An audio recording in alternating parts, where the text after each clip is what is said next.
രാത്രിയിൽ പുറത്തുവിട്ട കുറ്റസമ്മത വീഡിയോ ഉണ്ടല്ലോ, അതായത് ആർക്കോൺ മറ്റേ ഫ്ലാറ്റിൻ്റെ താഴെ ഇരിക്കുന്നത്, അത് നിങ്ങൾ നോക്കൂ. ഇവർ പൈസയുമായിട്ട് മോളുടെ ഫ്ലാറ്റിൻ്റെ താഴെ വന്നിരിക്കുക.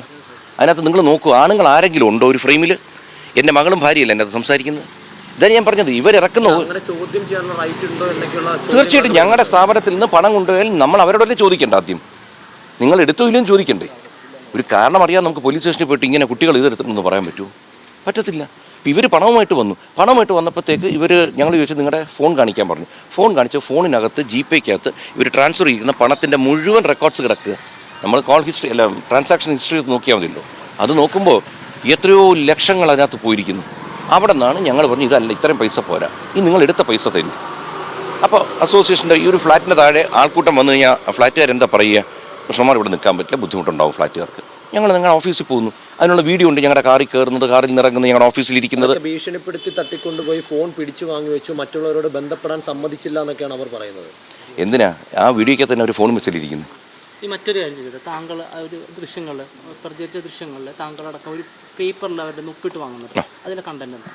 ഇവർ പൈസ ഇത്രാം തീയതിക്കകം 15 ലക്ഷം രൂപ 5 വെച്ച് ഓരോരുത്തർ. അതിന് രസം എന്താ, ഈ 69 ലക്ഷം പോലും ഞാൻ കട്ട് ചെയ്ത ദിവസം 22 ലക്ഷമാക്കി മൊത്തം. നിങ്ങൾ അതെങ്കിലും എന്താ? അപ്പോൾ അവർ പറഞ്ഞ് തരാം. അങ്ങനെ 5 വെച്ചിട്ട് എത്ര 3 മാസം ഗ്യാപ്പിൽ ഡിസംബറാണ് ലാസ്റ്റ് പേയ്മെൻറ്റ് ചെയ്ത് കൊണ്ടിരിക്കുന്നത്. ഇതൊക്കെ നിങ്ങൾ തന്നെ കണ്ടില്ല, അവരെന്നെ കാണിക്കുക. അപ്പോൾ 5 ലക്ഷം വീതം തങ്ങൾ തരാമെന്ന് എഴുതി, അങ്ങനെ 15 ലക്ഷം രൂപ മൊത്തത്തിൽ ബാക്കി തരാം. അങ്ങനെ 22 ലക്ഷത്തിൽ അവസാനിപ്പിച്ചു. 8 ലക്ഷം കഴിച്ചിട്ട് 15 ലക്ഷം മതി എന്നുള്ളതാണോ? അല്ല, പിന്നെ അവർ പറയുന്നത് അവരുടെ അത്രേ ഉള്ളൂ. കേസിന് പോകാൻ താല്പര്യപ്പെട്ടില്ല. അല്ല, ഞാൻ പരാതിപ്പെട്ടിട്ടേ ഇല്ലല്ലോ.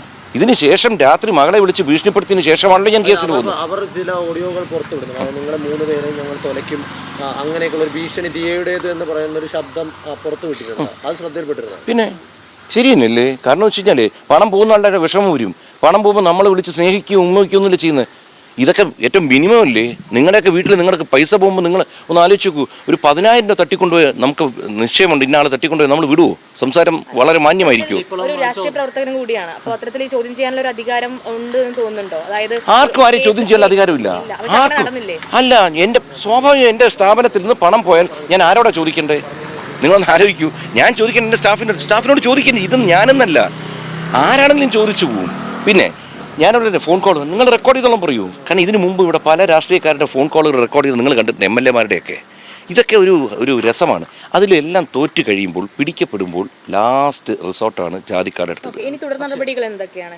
ഇനിയിപ്പോൾ നേരെ പോവുകയാണ്, ലോയർ വരും, അവരോട് സംസാരിച്ചിട്ട് കൊടുത്തല്ലോ. ഓൾറെഡി കൊടുത്തിട്ടുണ്ട്. അവിടെ നിന്ന് എന്തോ വളരെ പോസിറ്റീവ് നമുക്ക് വളരെ ആശ്വാസകരവുമായ. കാരണം ഈ കോമൺ സെൻസ് ഉള്ളവരാണ് ഭരിക്കുന്നത്. നമ്മൾ ആലോചിക്കണം, അവരൊന്നും വെറുതെ അല്ല ആ സ്ഥാനത്തെത്തുന്നത്. അവർക്ക് കാര്യങ്ങൾ മനസ്സിലാവും. കൗണ്ടർ കേസാണ്. മാത്രവുമല്ല, നമ്മുടെ കയ്യിലിരിക്കുന്ന തെളിവുകൾ മുഴുവൻ കാണുമ്പോൾ ഒരു സെക്കൻഡ് മതിയല്ലോ. ഇതുവരെ നടക്കാത്തൊരു കാര്യം ആലോചിക്കുക. ഈ കുട്ടികളുടെ ബാങ്ക് സ്റ്റേറ്റ്മെൻറ്റ് അന്വേഷിച്ചാൽ ഈ കേസ് അവിടെ തീരും. മറ്റൊരു കാര്യം കൂടി, ഇപ്പോൾ താങ്കൾ പറഞ്ഞനുസരിച്ച് 15 ലക്ഷം രൂപ മാസം ഘട്ടങ്ങളായിട്ട് അവർ 15 ലക്ഷം അല്ലല്ല, മൊത്തത്തിൽ 15 ലക്ഷം രൂപ. 8 ലക്ഷം രൂപ ഓൾറെഡി അവർ ക്യാഷ് ആയിട്ട് തന്നു എന്ന് പറയുന്നു. അതെ. അപ്പോൾ 23 ലക്ഷം 8,83,000 രൂപ. 23 ലക്ഷം രൂപ ടോട്ടൽ വരും. അപ്പോൾ ബാക്കി തുക നിങ്ങൾ വേണ്ടെന്ന് വെച്ചു. അല്ല, അവന് ഇനി അതില്ല. ഇത് അന്നത്തെ കോംപ്രമൈസ് ഫോർമുലയിൽ അന്ന് പറഞ്ഞു. ഇനിയിപ്പോൾ അതല്ലല്ലോ. നമുക്കിത്ര ഇത്ര വലിയ ചെയ്ത ഒരു ഫേവറായിരുന്നു. സ്വാഭാവികമായിട്ടും ഇവരല്ല ഇവരുടെ പിന്നിൽ ആരോ ഉണ്ട്. കാരണം ഇവർ പൈസ പലരുടെ, ഇനിയിപ്പോൾ അതാ പറഞ്ഞ പോലീസ് അന്വേഷിച്ചാൽ കാണാം ഇവരുടെ പൈസ ആരുടെ അക്കൗണ്ടിലോട്ട് പോയിരിക്കുന്നു.